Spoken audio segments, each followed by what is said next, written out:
Hello तो भाइयों, good afternoon सभी को, जय हिंद सभी को, राम राम। तो कैसे हो आप सब लोग? तो भाइयों, बहुत सारे लोग हैं जो परेशान होंगे किसको लेके।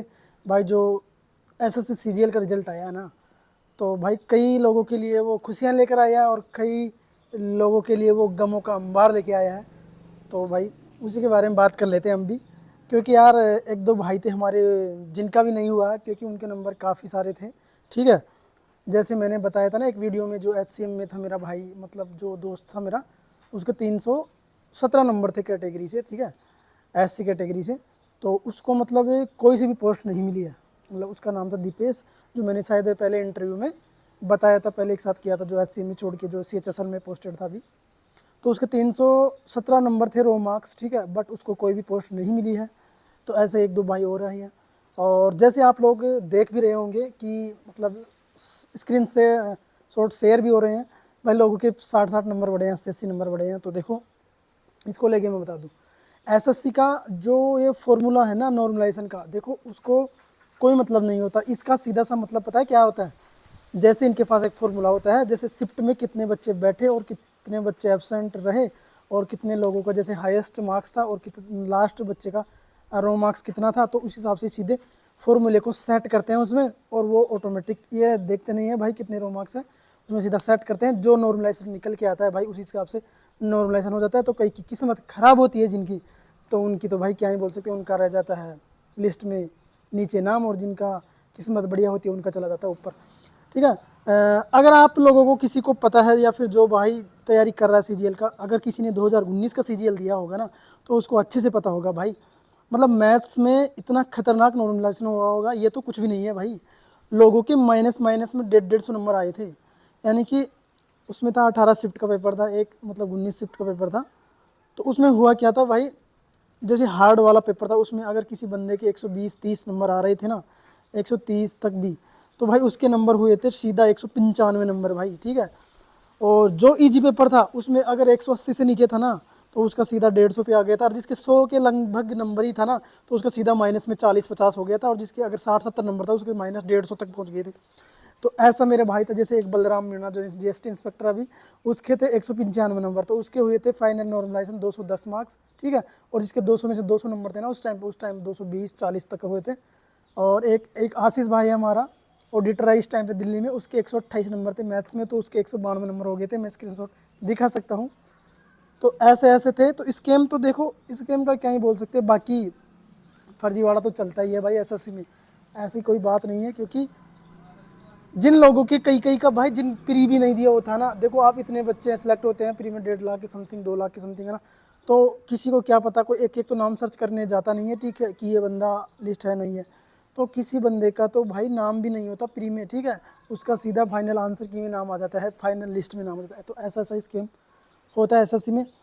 बाकी संवेदनाएं हमारे जिन लोगों के साथ है जिनका नहीं हुआ है। बाकी क्योंकि प्री में भी रिजल्ट आया था दोबारा, तो क्या पता एसएससी अगर गौर करे, अगर उसके पास कैंपेन चलाए, या फिर मैसेज आए, या फिर जो भी बहुत सारी क्यूरी पूछे, तो ले सकती है। लेकिन लगता नहीं है मेरे को कि वो कुछ एक्शन लेगा एसएससी भाई। उसको सीधा वो बात सही है, जैसे अभिनय शर्मा वगैरह बोल रहे थे कि नौकरियां दिखानी है उसको, तो रोजगार मेला में मोदी सरकार भाई, कई अंधभक्त भी होते हैं, तो क्या कर सकते हैं, लेकिन उस बारे में नहीं बोलेंगे अपन कुछ भी।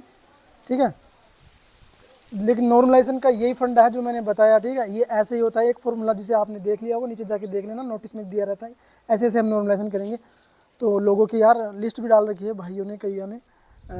तो यार 50-50 60 नंबर चलो चलता है, थोड़ा नंबर 10-5 नंबर 15 नंबर तक चलता है, 20, लेकिन 50-50 60 80 90 नंबर तक होता है। तो यार कहीं ना कहीं जो पढ़ने वाले बच्चे हैं उनके साथ तो बहुत गलत ही होता है, क्या कर सकते हैं। लेकिन भाई किस्मत का साथ होना बहुत ज़रूरी है ऐसे टाइम पे। जिसकी किस्मत साथ नहीं देती है ना, तो वो नीचे रह ही जाता है। तो ऐसे टाइम पे भाई किस्मत का बहुत ज़रूरी होता है। लेकिन मैं तो यही मानता हूँ कि एसएससी में अब वो पहले वाली बात भी नहीं रही, जो रुझान थे ना 2020 से पहले। तो आजकल तो लोग रिपीटेड वही सिलेक्ट होते रहते हैं बार बार। लगभग मैं बता रहा हूँ ना, डाटा भी है जैसे 33% लगभग 20,000।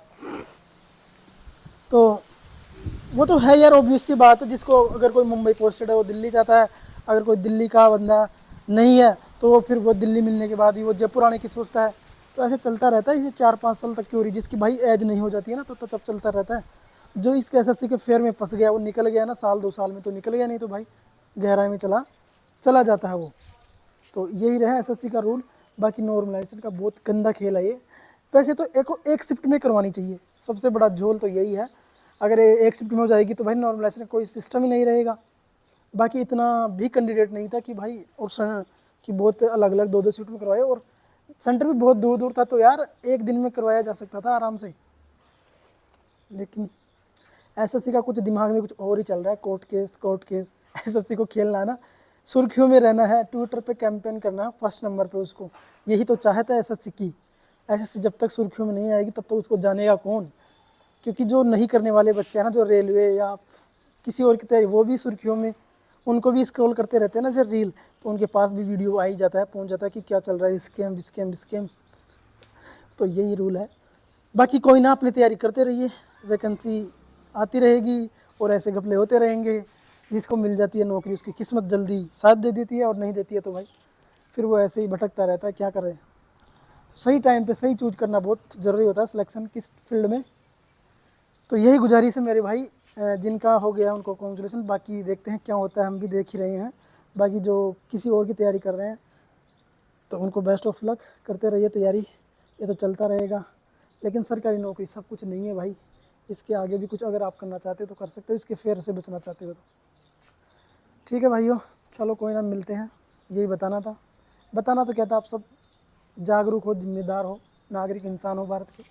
बाकी जो असिस्टेंटों का है वो भाई जो मैंने बताया, कई बोल रहे थे ये ऑथेंटिक है, आप देख लेना। आप यार मैं तो क्या ही बोलूँ, अब उन लोगों के नेगेटिव आते हैं जो आते रहेंगे, जो भाई तैयारी करने वाले वो कर आराम से कर लेंगे और सीट ले जाएंगे, और वो बोलने वाले वो रह जाएंगे भाई। ठीक है, जो बोलने वाले वो ऐसे ही रह जाएंगे और सिलेक्शन से भाई दूर ही चले जाएंगे वो। और जो जिसको सिलेक्शन लेता है वो अपने आप चुपचाप शांति से करते हैं, उसको ठीक है हाँ आगे तो और ज़्यादा एक्टिव हो जाते हैं। तो मेरा यही है। बाकी मैंने वीडियो डाला था तो भाई करते रहिए तैयारी, भाई टाइम पे होगा, क्योंकि एसएससी फटाफट करती है। देख ही रहा होगा कैसे क्या करती है, इसको भाई पता नहीं क्या दिखाना है इसको भी रोज़गार मेले में। चलो कोई ना, मिलते हैं नेक्स्ट वीडियो में कुछ और चीज़ों के साथ, तब तक बाय।